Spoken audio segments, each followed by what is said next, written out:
Good evening, everyone, and welcome to the seventh episode of the Limerick Junior Soccer Focus with myself, Adrian Finnin, and joined once again by Aidan Ryan this evening. Aidan, we've plenty to get through between reviewing last week's results and previewing the fixtures that lay ahead this week, as well as obviously two Irish junior international call-ups are retaining their place in the squad, should I say. So plenty for us to get through.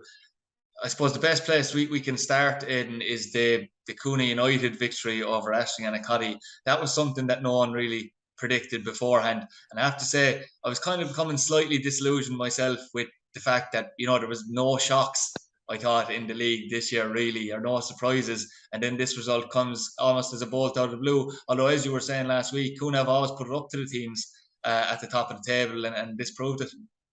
Yeah, it kind of restores your faith in the league, Adrian, doesn't it? And certainly restores my faith in my assertion about a league system being kept the way it should be, or should have been years ago. Just to start by saying, Cooney were absolutely magnificent. I was at the match, and I suppose the biggest compliment I could give Cooney on the actual victory was after 5 minutes. I felt it was like a cup tie, Adrian. It didn't feel actually like a league game, the way Cooney approached it. And you have to say, over the 95 odd minutes, I have to say they probably deserved it. They were under pressure for long periods of the match, but they kept a really good shape.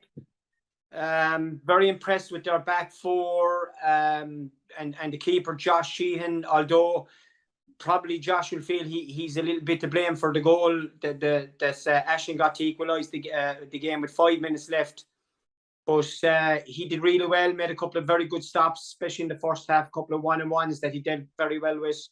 And their back four of Egon Keane, Andrew Ledden, Joey Sheehan and Niall Earls at centre half. I've seen Cooney 3 or 4 times this year. It's the first time I saw that pairing at centre half. It was great to see Niall Earls return. Thought they did really well. Gerald Higgins, Ronan and Ryan sat in front of them, and they had a new signing slightly in front of him, or those two again, a lad called Kieran Barry, who I believe is in college in UL and had a spell with Cherry Orchard, with the Cherry Orchard junior team, and is now down here.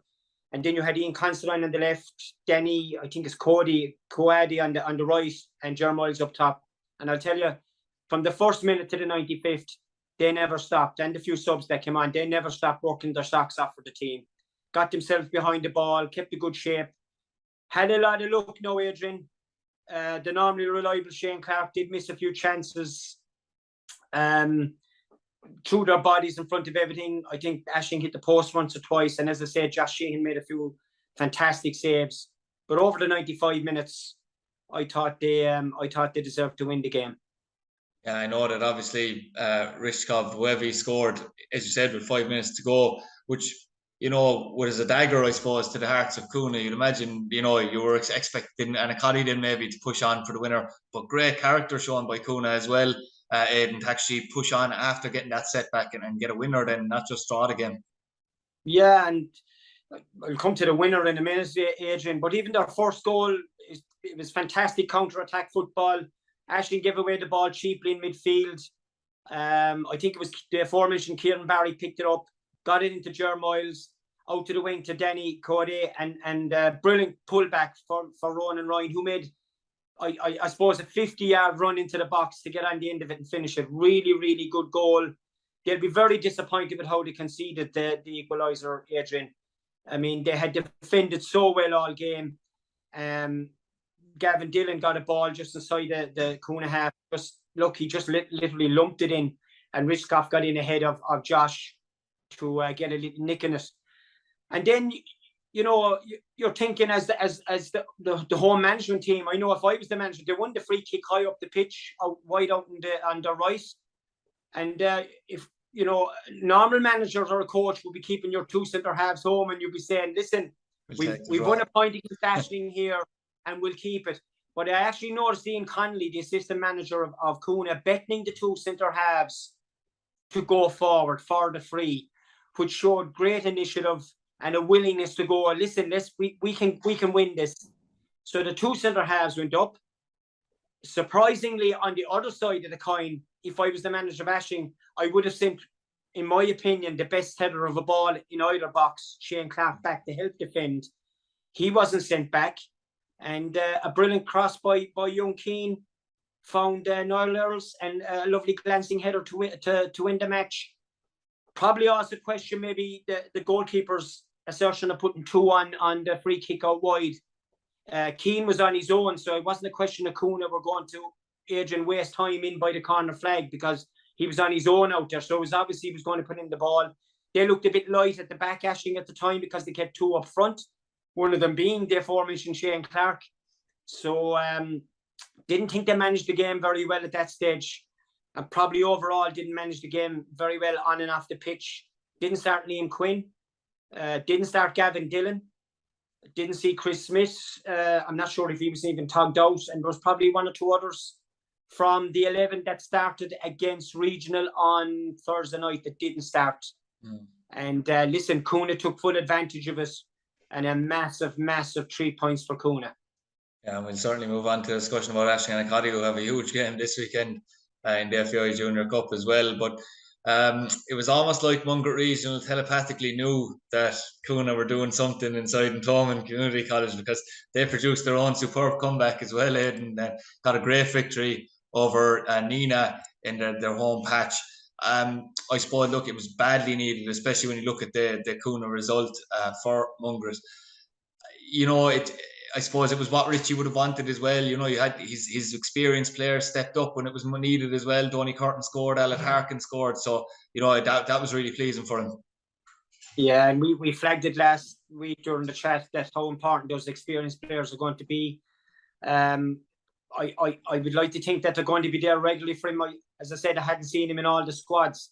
So maybe when things settle down, they'll be regular in the squads. Donny Curtin and Alan Harkin, years and years of experience. Adrian, serial league winners, medals in their back pockets, you know. So vital that they're available to Richie, and a huge victory for them. And all of a sudden, the tables are looking a lot better for them. Adrian, I think they're up to 7 points now. Yeah. You know, all of a sudden, you know, teams above them are within their grasp, and even Nina are 7 points ahead.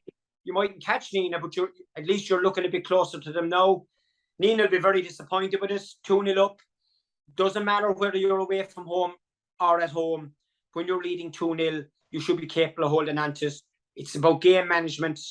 Obviously, they lost their way a little bit during the game, and it's a great show of character for Mungret to come back from 2-0 down and get 3 vital points. And Richie will be delighted to have won his first game on the pitch. I think it is the first game on the pitch that they've won. Vital 3 points for them. And you can imagine what, a bit like Kuna, Adrian, you can imagine what training will be like this week. They'll be absolutely buzzing, those both teams. Yeah, absolutely. And I suppose just to touch on Nina, I know that you got a bit of heckling yourself in your own games from Nina about jinxing them. I suppose you're damned if you do and you're damned if you don't, and you're probably overcritical one week and then you're giving them praise and Nina come out the wrong end of the result. But like you said, we did flag it, you know, what fixtures were left and how important games like Mungret for Nina was, because now they have Annacotty and Pike. So, you know, if you're going on paper, they're not going to win either of those 2 games. You're kind of relying on other teams to drop points, because Crewe Park also have 2 games in hand on them as well in that race for 6th.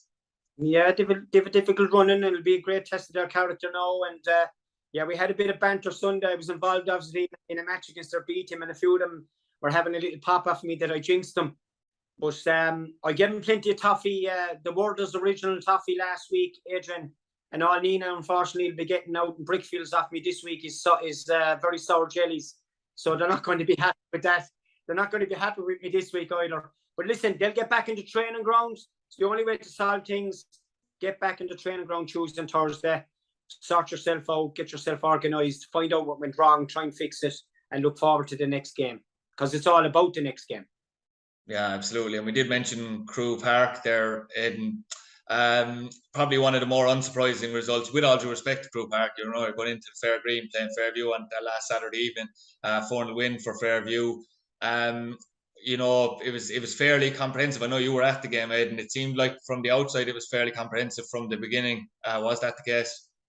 Yeah, I tried to score flat at Crewe in the end. Fairview were really good from midfield up. Duggan AJ O'Connor, Stephen Bradley in total control of the match. And then you had Darragh Rainsford, you'd know Conor Ellis, but I tell you, Jack Gara put in a real shift until he was substituted later on. Took his goal really well. The star of the show for me was young Coughlin. Thought he was excellent all through the game. Later on, the first goal for Jack Gara. Took a brilliant second goal himself from across some Darragh Rainsford. I think AJ O'Connor might have sprayed the ball out to him. Darragh went down the right, crossed it back, and a great technical finish from young Coughlin. But he was a menace throughout the whole game, Adrian. He never stopped. Tormented the whole back four. Right foot, left foot, going inside, going outside. Really, really good. I was very, very impressed with him. Very good attitude. Tracked back and helped his full back. The Fairview defence were in trouble throughout the whole game, really. Don't remember having Aaron Savage having a serious save to make. And I'm not saying that Crewe Park weren't putting in a shift, because in fairness to them, they just tried their best, but they just weren't at the races, and they weren't good enough on the night. And it was a great night up there. The pitch was in perfect condition. There was a fantastic crowd there, but they were just outclassed. And to be truthful, if it wasn't for Robert Power, who was substituting in goal for the obvious unavailable Evan Maloney, it could have been more, because he made 4 or 5 top class saves during the game. Yeah, and I know that we were speaking, maybe I think it was last week, Aidan, about maybe the likes of Adam Frahel missing, which is huge for Crewe Park. Do you think that's a big problem for Crewe? I know they have actually, David Power, Door as well playing, they'll be relatively energetic, but do you think that there's maybe a slight, I suppose, lack of pace in that side that will trouble you, against your Fairview, where you're not going to have possession for long periods of the game? Yeah, and listen, I watched Crewe against Coona, and I thought they were so comfortable against Coona, and all the experience they had on the pitch, knew how to use the ball, knew how to manage the game, they controlled the football, but it was at their pace, Adrian. And the difference was Fairview have set a completely different pace the other night. Basically, after about 10 or 15 minutes, you could see that Fairview had got the grips with the shape the Crewe had, and the pace just went up. And once the first goal went in, they were very comfortable with the football, Fairview. They moved it from side to side, moved it back when they had to, and they didn't have to do that much. And when they moved it forward, then you had the pace of Rainsford and Coughlin right and left. And then you had the backup from Duggan and O'Connor coming from midfield. And Jack Ara's hold-up play was quite good, and he did it nice and quick. He took it in, he laid it off. He didn't run the channels as much as, say, Conor Ellis might have. So it was a case of getting Rainsford and Coughlin in behind a lot, which they did. And Jeffrey Judge was a big help as well, in that he overlapped consistently, a lot more to say than Scott Kerwin on the right. And it gave Carew some fierce problems throughout the whole game, Adrian.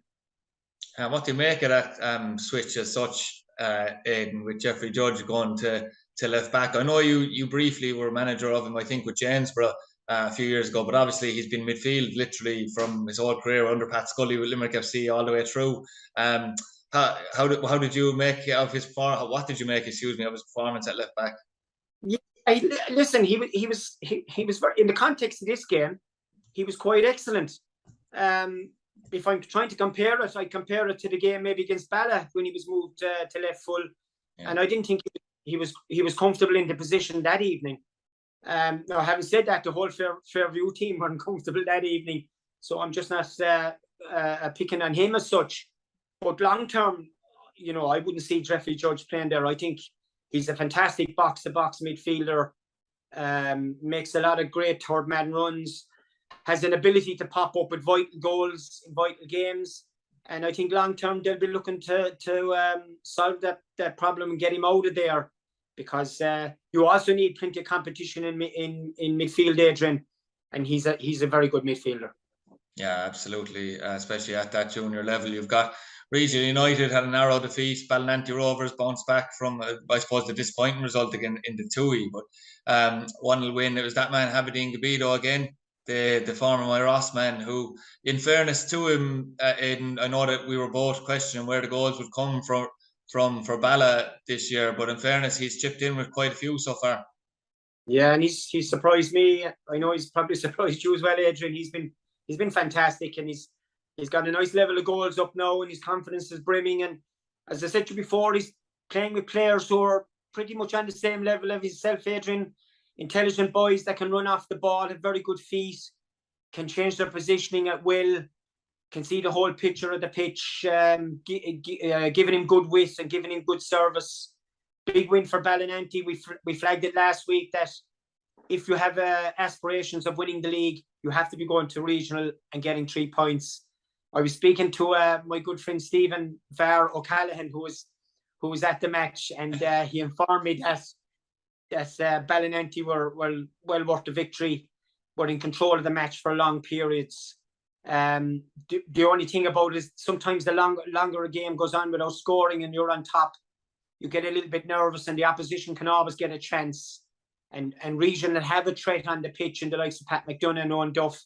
So it was important that he got that goal to give them 3 vital points. And it shoots them up towards the top of the league, Adrian, doesn't it? 18 points. Yeah. Yeah. So there are a few points maybe behind Fairview up at the top. So a vital victory for David Dunphy and his management team of Ray McMahon and Derek Bradish. They'll be delighted with that. Absolutely, and most grounds I go to, I don't think there's a junior match I go to where I don't see Stephen O'Callaghan. So, you know, any nickname like VAR that's given to him is well earned. I'd also like to thank Ballinanty as well for softening up regional before Saturday night. I don't think they've done us any favours there. But that brings us on, I suppose, to the cup games. But before we move on to the FAI Junior Cup, Aidan, 2 teams, I don't want to be facetious now and say 2 teams in form, but 2 teams that you, as you mentioned, will go bouncing into this Tuohy Cup game now, Mungret and Kuna. I mean, it looked like it was going to be a real slog. I suppose it still will be a real slog because these teams drew in the league, so you'd expect a tight encounter at Jackman. And both, you know, in recent years have probably got draws that were unfavourable to them. We'll now look at it and say there's a pathway for us to advance into the latter stages of this competition. Yeah, it's of course it is. It's a chance for both of them. And as I said, the buzz and training, I presume last night there would have been a fantastic buzz and training. So they'll be looking forward to the game Thursday night. Both will feel they have a decent chance of winning the match. Coming into the game on the back of 2 huge wins for them. So confidence will be brimming. And I'd like to think that they'll both put out strong teams and respect the trophy and have a go at winning the match, because it's a chance to advance around further. And it's only, as I keep saying, Adrian, it's a couple of games and you're into a final. And it's a while, so far as I know, it's a while since any of these 2 teams were in a final in Jackman Park. So I'm assuming they'll take the game seriously Thursday night. Yeah, absolutely. And as I said it already, it's a bumper FAI Junior Cup weekend, Aidan, but obviously the star attraction will be the 2 o'clock kickoff, the Sunday game between Fairview Rangers and Aisling Annacotty. There's so much riding on it for both sides, obviously, as we know. You know, it's one of these games which is sometimes flatter to deceive in that, you know, it's full of fear because neither club will want to be knocked out at this early stage in their eyes of the FAI Cup. And we've seen it in the past with Pike versus Ballinanty or Fairview versus Ballinanty that, you know, teams are desperate not to get knocked out. But, you know, it would probably be with the squad of players both sides have, Fairview and Aisling Annacotty, it will probably be near as much a disaster as you can get if you get knocked out, excuse me. Absolutely. None of the big clubs want to be out of the big trophies, Adrian, before Christmas. You want to be taking your season on beyond Christmas and being in contention in the league. We said last week, it's a massive game, an absolutely massive game, given the strength of the squads this season. Although I noticed on Sunday, Adrian, against the Aisling and Kuna game, that Aisling brought on Colin Scanlon with 15 minutes left, which I found surprising. I think Colin... I was totally unaware of that, no. Well, and listen, they were chasing the game, 1-0 down, 15 minutes left, and funny enough, didn't actually recognise Colin at first. It took me a few minutes to realise it was him. About 15 minutes left came on, and I was surprised at that, given the team strength that Aisling had between B, C's, D's, and your U team, and the progression or so-called progression of their academy that Colin has signed, first of all, and second of all, had been used in this match. He's in his, obviously Colin is in his late 30s now, and to be truthful, wasn't in the best of condition, and what I saw Sunday. So I was a bit surprised at that. So maybe there's players out injured, or maybe there's squad problems there. I don't know. But they'll need their full squad of Sunday for this game. There's absolutely no doubt about it, because, as I said, they didn't start Gavin Dillon last Sunday. They didn't start Liam Quinn. They didn't start Chris Smith. And there could be various reasons for this. Obviously, we're not in the camp, so we don't know. But they're going to need these players fit for Sunday. There's absolutely no doubt about it. Because Fairview, going on what I saw Saturday night, are in a good gear at the moment, moving the ball really well. As I said, their defence wasn't tested, and I've no doubt that Aisling will change that on Sunday and test that Fairview back four. Yeah, there's obviously going to be a couple of key battles in that, Aidan, as well. I mean, in any game, the midfield battle is huge, but it's going to be a huge task for, just saying, in terms of form, for the likes of Shane Tracy. As you said, maybe Liam Quinn will obviously be I assume you'd be hanging your hat on him if you were Aisling Annette in terms of creating chances and goals this weekend. But when you're coming up against that midfield of Bradley Duggan and AJ O'Connor, if they're on form, it's a midfield that's going to be very hard to out muscle and out fight. Yeah, and listen, nothing's won on paper, Adrian, but the best midfield trio in the city at the moment. There's no doubt about that. Those three, capable of dominating a match. You have Bradley there that'll just do his job, sits in front of the back four, breaks up the play, reads the play, makes interceptions, moves the ball nice and quick, does the simple thing the whole time. And then you've guys like Duggan and AJ O'Connor, technically very good, very fit, box to box. We've already acclaimed AJ. He's in the international squad, as you're going to allude to later on. Very good in the air, super on the ground, very good tackler, can play anywhere on the pitch. And Shane Duggan, when he's on his game, very good left foot, set piece deliveries, good all around the pitch, very good passer of the ball, and comes up with goals as well. So Aisling will have their work cut out. Probably Shane Tracy and Tony Whitehead in front of their back four, possibly Liam Quinn in front of that. Listen, very good players in their own right. Liam Quinn, I'm a great admirer of him. I think he's a fantastic footballer. Again, pops up with vital goals and gets his quota every season. I noticed lately actually has put a lot of work into his game off the ball, which I think is vital at this level, but very good on the football, makes very good runs into the box, links the play well. Shane obviously is technically very good, not as quick as he used to be, but technically a fantastic footballer, set piece, can deliver from set pieces. And Tony Whitehead is physically very strong, a bit like Bradley in the way he plays. So it's going to be an intriguing game, and one we'll be delighted to watch. Yeah, and we also know that Shane Clark loves the game against Fairview Rangers, so you'd imagine he'll be in bed early the night before for this encounter. There's another big battle though for Annette, and I know that Chris Smith has been playing. A lot of people associate him with being a right back, and sometimes he's played centre back for Annette since he's arrived as well. And Alan Murphy up against our Rangeford, possibly Chris Smith up against Conor Coughlin. I mean, they're going to be huge battles as well. Massive battles. Might be a question mark of Chris Smith playing full back, Adrian. I've been inclined to start him centre half. Yeah. Thomas hasn't played much for Annette either, Aidan, has he? Yeah, it'll be interesting to see how John Lycett approaches that. He has other options at right full if he needs them. And listen, they'll have to be well organised at the back and make sure they have a plan of action to cope with the two wide men, because it's all well and good trying to stop the football getting to Coughlin and Rainsford if you can, but when you can't stop it, you then have to deal with them, and they'll be looking to try and get one-on-ones on their full-backs, and it's very hard to stop those two players on one-on-ones, because they can, as I said before, they can go outside you, Adrian, and they can go inside West comfortably, and they're technically so good, and a lot of the time they need no backlift in terms of crossing the ball into the box. A lot of the time they know where the goal is already, so their heads are already up and they're picking out somebody that is in the box. And of course, they can play with both feet, both of them, and they're good at goal scoring. So they have a lot of attributes. It could be the key to the game for Ashling, how they stop those two in terms of how they play Sunday. Yeah, that definitely will be the key battle, you'd imagine, Aidan.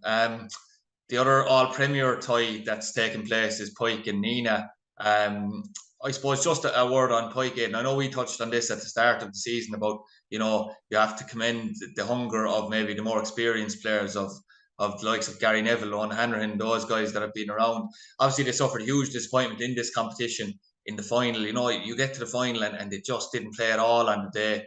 And then towards the end, obviously, discipline left them down as well. I suppose, look, Robbie Williams will be desperate to go on better. We did flag concerns maybe of is their squad even as strong? But, the one thing you'll say about Pike is that they always seem to grind it out and get to the latter stages. I don't expect it to be any different this year unless they get a really, really tough away draw. Yeah, it's in Pike's DNA, Adrian. Down the years, it's just ingrained in them. It's often just a cultural thing at the club. It often doesn't matter who manages them. It's just ingrained in them, and it's nearly handed down from player to player that is the prerequisite when you play for Pike and when you put on the hoop jersey, that you go out there and give absolutely everything on the pitch, whether you have loads of talent or you don't have loads of talent. And in fairness to Pike, it's 120%. That's what you get out of them.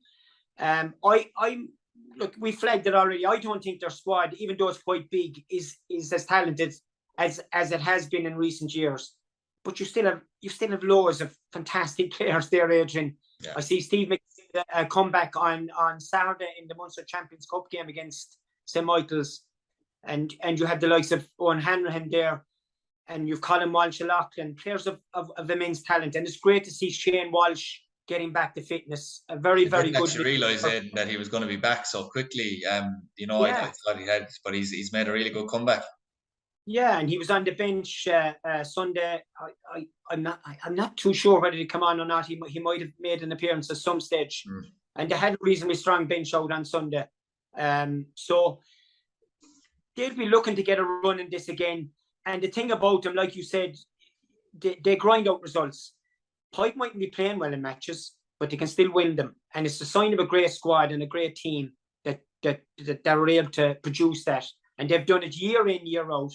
And they've had great runs in the FAI. Tough game of Sunday for them now, because Nina will come in with a game plan. I've no doubt that Killian will get to work on the squad during the week. And they did have the disappointment the last Sunday. But listen, it's about the next game now. And they'll get that out of the system, I'm sure, by Thursday night's training session. And they'll be ready for the game. And they'll relish coming in to play Pike in the Pike field, because they'll be underdogs. And that suit them down to the ground. And I'm expecting a decent game in a tight contest. And Pike, I feel Pike's biggest problem this season, Adrian, and I've repeated myself a lot in this podcast about it, will be scoring goals. Might have borne fruit as well, and with that 1-0 narrow defeat, because apparently they had chances against St. Michael's but just didn't take them. Yeah, and I spoke to both camps after the game, Adrian, and it was generally accepted that Pike dominated the game overall, but didn't take the chances they did have. And Michael's had 2 or 3 decent chances during the match and took them through John O'Brien, who had come on as a sub for them. So Pike will be aware of that. And if they are to win this game, they'll need to keep their defence tight, which normally, in fairness to them, it is, and they'll need to try and nick a goal or two. Yeah, absolutely. It's going to be a huge weekend, and one we really look forward to dissecting next week as well as obviously enjoying on the day itself. 2 players that have kept their place in the Irish junior squad for the Regions Cup, the final qualification hurdle, playing against the likes of Bulgaria, Romania and San Marino. You've got AJ O'Connor, obviously a Fairview, as you said, and Chris Smith from Ashling Anacotty, the Abbeyfield man. So 2 Limerick men. I know that the Limerick Desmond League were quick to point out that they were born and bred in underage and the likes in the Desmond League, because they're not getting too much credit for that. But obviously they're playing in the District League right now. Probably no surprise, really, considering their involvement in the recent winning streak as well, Aidan. Yeah, no surprise, Adrian. Both players have been doing quite well. And Jerry Davis will revert to players a lot of the time that he knows and that he trusts. And these two players are players that he knows very well. He's had him in AJ in the squad recently, but Chris Smith has been in the squad quite a while, in and out of the squad for quite a while. I think the big thing he like about these two players is that they can play anywhere on the pitch, anywhere across the back four. AJ can play anywhere across midfield. And he likes players that are like that. Chris Smith can play left full, right full, centre half. AJ can probably do the same, and anywhere across midfield as well. And he also knows that if they start, they'll do a job for him. And if they're on the bench and he needs them to come on and make an impact, they will also do that. They're also two very fit players, physically very strong, look after themselves. And listen, you have to be at international level. You have to be at that level to compete, to get into the squad. So it's great for the Limerick District League, and it's great for the clubs. And we're delighted to see them there. And obviously, we'll be giving them their best wishes, and hopefully they'll do well in these qualifiers. Yeah, you'd know more about this than me, but I'm led to believe there's many debutants in the squad as well. Aidan, is that correct? I think up to 12 or 13. Yeah, he's had a turnover of players in recent years. Obviously, the reason for that is some go higher, some retire, and one or two injured. So he's had to blood in a few new players into it. He still has the bones of a decent squad from before there, though. I mean, Chris Smith has been there before, Brendan O'Connell, obviously. So he has a few players there that have the experience and will guide the newer lads through it. And he's had him in camp at various stages as well, plus the friendlies he's had. And these two recent friendlies against Northern Ireland, which they kept 2 clean sheets, which he'll be delighted about, and nicked the 1-0 wins. He'll be delighted about that. He'll have got a lot of work done. And what also he'll be delighted about, Adrian, is players have come off the bench and made impact in both matches. And he'll be delighted about that, because it shows that the whole squad are tuned into what he's at and what he wants. And winning matches, it breeds a lot of confidence, and they've been winning their games. So he's gone in good nick to the whole thing, and the squad will be full of confidence for it. Yeah, absolutely. And I suppose it's finishing on a sad note, Aidan, but there was 2 big losses in the Limerick junior soccer community. Annette Cusack from Mungo Regional, obviously, apparently, really involved, obviously, in the foundations of women's soccer in Mungret, and obviously involved in the club in general. They dedicated the win to her, actually, on Sunday. And in the Desmond League, Mike Hanley as well, who gave brilliant service on the Munster Council, the FEI, and obviously as chairman in the Limerick Desmond League. So 2 big losses as well over the weekend. And obviously our condolences to both families and everyone involved with Adrian. I never met Annette, but I've heard loads about her. Obviously was an icon for ladies football especially, and gave great service to her club, and obviously will be a massive loss to everybody, and obviously her family. I met Mick Hanley several times, Adrian. I met him at junior international matches, both here and abroad. Obviously know him for years in terms of the Desmond League, because I would have played Oscar Trainer and managed Oscar Trainer, and you couldn't meet a nicer fella. He'd actually seek you out to come up and have a chat with you and make time for you. And a great football man. And listen, let's be fair about this. He put Desmond League football on the map. There's absolutely no doubt about that. And he made a huge contribution to football in this country.